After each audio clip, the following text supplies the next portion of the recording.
ಈಗಾಗಲೇ ಡಿಸೈಡ್ ಆಗಿದೆ. ಮಹಾತ್ಮ ಗಾಂಧೀಜಿದು ಕೊಲೆ ವಿಚಾರದ ಬಗ್ಗೆ ಕೋರ್ಟಲ್ಲಿ ಜಡ್ಜ್ಮೆಂಟು ಕೂಡ ಬಂದಿದೆ. ನೀವು ಅದನ್ನ ಕಡದಿಂದ ತೆಗ್ಸಾಕಿ. ದಯವಿಟ್ಟು ಹೇಳಿ, ಕೋರ್ಟಲ್ಲಿ ಏನಾಗಿದೆ ಹೇಳಿ. ಯಾರಿಗೆ ನೇತಾಕಿದ್ರಿ? ಮತ್ತೆ ನೀವು ಯಾರಿಗೆ ನೇತಾಕಿದ್ರು? ಯಾರು ಅಲ್ಲಿ ಕೋರ್ಟ್ನಲ್ಲಿ ಜೈಲಿನಲ್ಲಿ ಯಾರಿಗೆ ನೇತಾಕಿದ್ದು? ಯಾವುದು?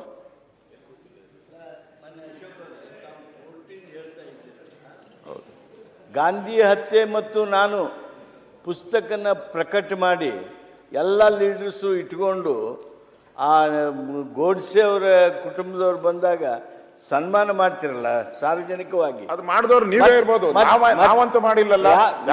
ಬಿಜೆಪಿ ಅವರು ಹೇಳಿ, ನಿಮ್ಮ ನಾಯಕರ ಫೋಟೋ ಸಹಿತ ತಂದು ಕೊಡ್ತೀನಿ. ನೀವು ಮಾಡಿರ್ಬೇಕು, ನಾವೇನ್ ಮಾಡಿಲ್ಲಲ್ಲ. ರಾಜೀನಾಮೆ ಕೊಡ್ತೀರಾ? ನಾನು ನಿಮ್ಮ ನಾಯಕರ ಫೋಟೋ ತೋರಿಸಿದ್ರೆ ಕೊಡಿ, ನಾವ್ಯಾರೋ ಹೆಸರಲ್ಲೇ ಏನಾಗಿದೆ ನಾನು ಅಂತೇಳಿ ಗರ್ವದಿಂದ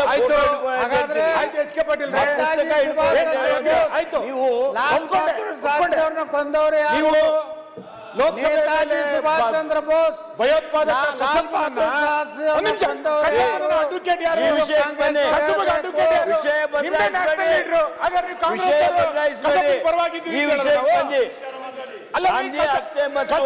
ಸುಪ್ರೀಂ ಕೋರ್ಟ್ ನಿಮಗೆ ಸೆಂಟ್ರಲ್ ಮಿನಿಸ್ಟರ್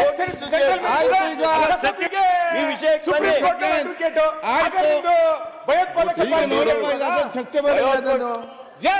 ಒಳ್ಳೆ ಕಥೆ ಐತಲ್ಲ. ಕಸಾಬಿಗೆ ಯಾರು ಅಡ್ವೊಕೇಟ್ ಆಗಿದ್ದು?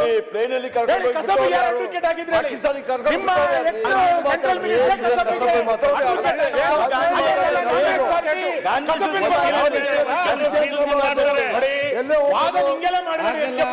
ಆಯ್ತು ಸುನೀಲ್, ಅಲ್ಲ ಸರ್, ಸುಮ್ಮನೆ ಪದೇ ಪದೇ ಇದನ್ನೇ ಹೇಳಿದ್ರೆ ಆಯ್ತು.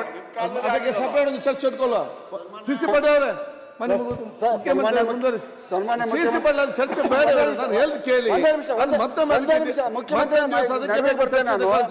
ಸನ್ಮಾನ್ಯ ಮುಖ್ಯಮಂತ್ರಿಗಳೇ, ಜೆಜೆಎಂದಿಂದ ಹಣ ಬಂದಿಲ್ಲ ಅಂತ ಹೇಳಿದ್ರಿ. ಜೆಜೆಎಂದಿಂದ ನಮ್ಮ PSC public accounts committee chairman ಇದ್ದಾಗ ನಾವು ಸುದೀರ್ಘವಾದಂಥ ರಿವ್ಯೂ ಮಾಡಿದಾಗ ರಾಜ್ಯ ಸರ್ಕಾರದಿಂದ ಯುಟಿಲೈಸೇಷನ್ ಸರ್ಟಿಫಿಕೇಟ್ ಹೋಗಿಲ್ಲ. ಅದನ್ನು ತಾವು ಅಧಿಕಾರಿಗಳಿಂದ ಮಾಹಿತಿ ತರಿಸ್ಕೊಂಡಿದೆ. ಜೆಜೆಎಂ ದುಡ್ಡು ಬಂದಿಲ್ಲ, ಒಪ್ಕೊಂತೇನೆ. ಆದರೆ ನಮ್ಮ ಕರ್ನಾಟಕ ರಾಜ್ಯ ಸರ್ಕಾರದಿಂದ ನಿಮ್ಮ ಅಧಿಕಾರಿಗಳು ಯುಟಿಲೈಸೇಷನ್ ಸರ್ಟಿಫಿಕೇಟ್ ಅನ್ನ ಕೊಟ್ಟಿಲ್ಲ. ಇದನ್ನ ತಾವು ಮಾಹಿತಿ ತರಿಸಿಕೊಂಡು ಮೀಡಿಯಾದಲ್ಲಿದೆ.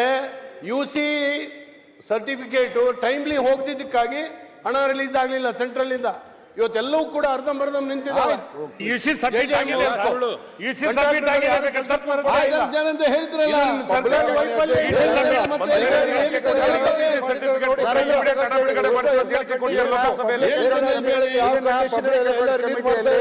ನಮ್ಮ ಅಧಿಕಾರಿಗಳು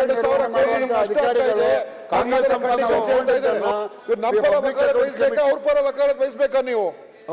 ಇದು ಎಲ್ಲ ಪ್ರತಿಯೊಂದು ಗ್ರಾಮಕ್ಕೂ ಸಂಬಂಧಪಟ್ಟಿರ್ತಕ್ಕಂಥ ಮಾನ್ಯ ಅಧ್ಯಕ್ಷರೇ, ಇವೆಲ್ಲ ವಿರೋಧ ಪಕ್ಷದವರು ನಮ್ಮ ಪರವಾಗಿ ನಿಲ್ಬೇಕು, ರಾಜ್ಯದ ಜನರ ಪರವಾಗಿ ನಿಲ್ಬೇಕು.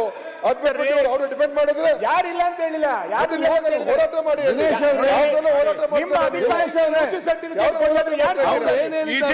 ಕೊಟ್ಟಾಗಿದೆ.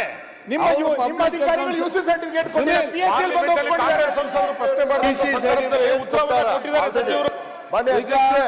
ತಪ್ಪು ಸಂದೇಶ ಹೋಗ್ಬಾರ್ದು. EC ಸರ್ಟಿಫಿಕೇಟ್ ಆಲ್ರೆಡಿ ಕೊಟ್ಟಿದ್ದಾರೆ. ಆಯ್ತು, ಅದು ದಾಖಲೆಯಲ್ಲಿ ಕೊಟ್ಟಿದೆ ಅಂತ ಚರ್ಚೆ ಆಗಿದೆ, ಮಂತ್ರಿಗಳು ಉತ್ತರ ಕೊಟ್ಟಿದ್ದಾರೆ. ಸನ್ಮಾನ್ಯ ಅಧ್ಯಕ್ಷರೇ, ಬಜೆಟ್ ಅಧಿವೇಶನದಲ್ಲಿ ಅರ್ಧ ಗಂಟೆ ಚರ್ಚೆಗೆ ಅವಕಾಶ ಕೊಡಿ. ಬಜೆಟ್ ಅಧಿವೇಶನದಲ್ಲಿ ಅವಕಾಶ ಕೊಡಿ. ನಿಮಗೆ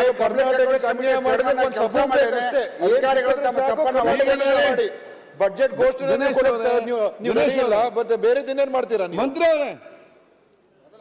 ಈಗ ಅವ್ರು ಏನ್ ಹೇಳಿದ್ದಾರೆ, ಅದನ್ನು ತನಿಖೆ ಮಾಡಿದ್ರೆ ಆಯ್ತು ಏನಾಗಿದೆ ಅಂತ ನೋಡಿ. ಮಾನ್ಯ ಮುಖ್ಯಮಂತ್ರಿ ಮುಂದುವರಿಸ್ಕೊಂಡು ಸ್ಟಾರ್ಟ್